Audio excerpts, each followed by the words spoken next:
If you do have a problem, how do you really defend what you're doing? So I think that's number one. From a regulatory standpoint, I think that's the reality. The other thing is, look, it's an environment where the regulations, financial reform, they don't even know what the regulations are going to be. I mean, they threw out these large guidance that ultimately it's going to be adopted, and you don't know what that's going to look like. And so really, from a financial services standpoint, I don't know how they're going to do it otherwise. I mean, they're going to have to figure out a way to build a dynamic environment, a platform that will allow them to focus on, as the rules come into place, how am I going to address for each of those? You look at pharmaceutical industry, I mean, this whole issue around healthcare practitioners and the payments, I mean, that's a big issue for them. And they just can't cut that off.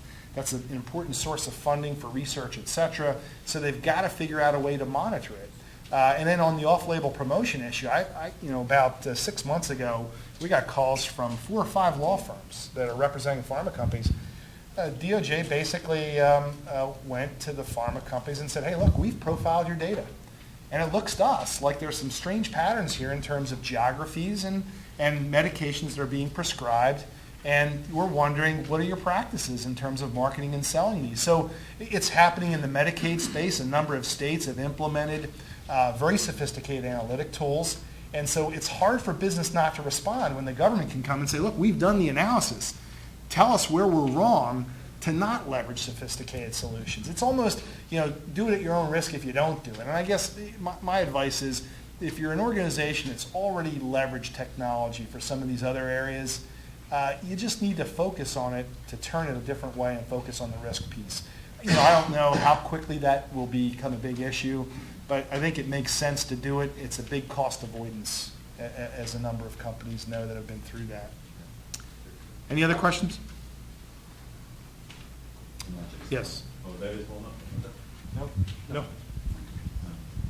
Jim, you said something that I just wanted to make sure that you highlight to what is your advice? Meaning, seems that you were saying that in certain cases, I don't know if it's certain cases or all cases, the approach to implement CA would be to really get the business unit or some other unit to get the tools in place and then you piggyback on it. Yeah. But what happens if the organization doesn't have the tools? No, that's right. What would you do? Yeah, and I think, a big disclaimer on that is it depends on what your internal audit department's focus is. So there are a number of internal audit departments that still do a lot of performance audits because they're looking to, provide feedback to the business to help improve performance. If it's really an assurance function, and I deal with internal audit departments where SOX testing is not an internal audit, it's outside. Some where it's in, right? And so if you're looking at that, absolutely. From an assurance standpoint, that's a different objective, and it's still important to management, and you'd want to get their buy-in. It's just the same argument spun differently. But you're right. The easiest way to go is to leverage what management has done, but you shouldn't stay on the sidelines if management's done nothing. I mean, we've talked a lot today about leveraging analytics.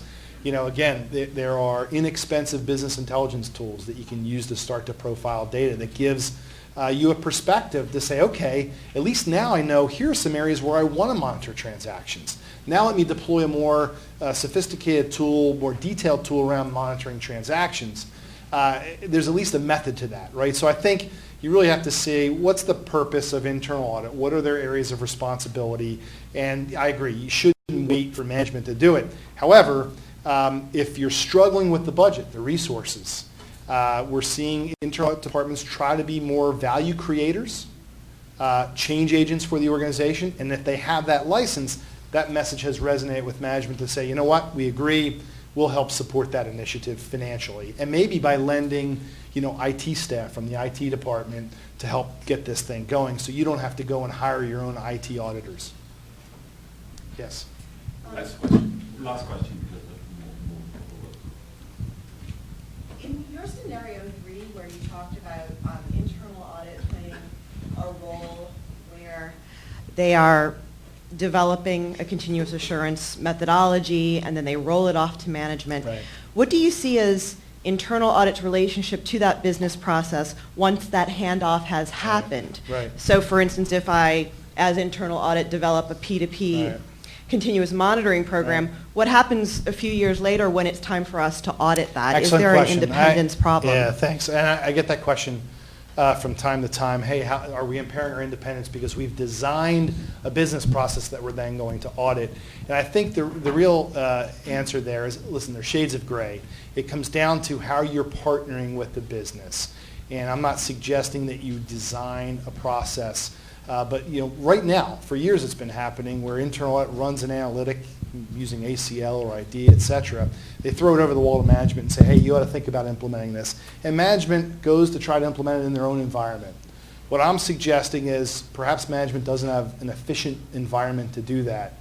There are more efficient ways to do that with some of the applications that we've heard about today.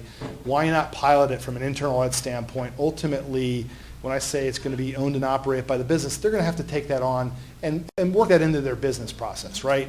But you can get it started. You can say, hey, look, here are 5 or 10 analytics that are important from an internal audit standpoint that we think will create value for you, the business. We've got it started.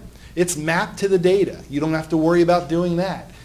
We've got a base set of analytics. Now you need to take it and integrate it into your business process and then look to enhance what we've already done. So you're right. You're not designing business processes, but you are designing a CA environment that ultimately can be handed off for them to take and adapt and operate as CM. And the added or ancillary benefit is that you now have kind of your CA piece to continue to work from an internal audit standpoint. But it's a good question. I get that a lot. It's a fine line. There's no black or white answer, but you do have to be careful of that. Thank you very much. Thank you very much.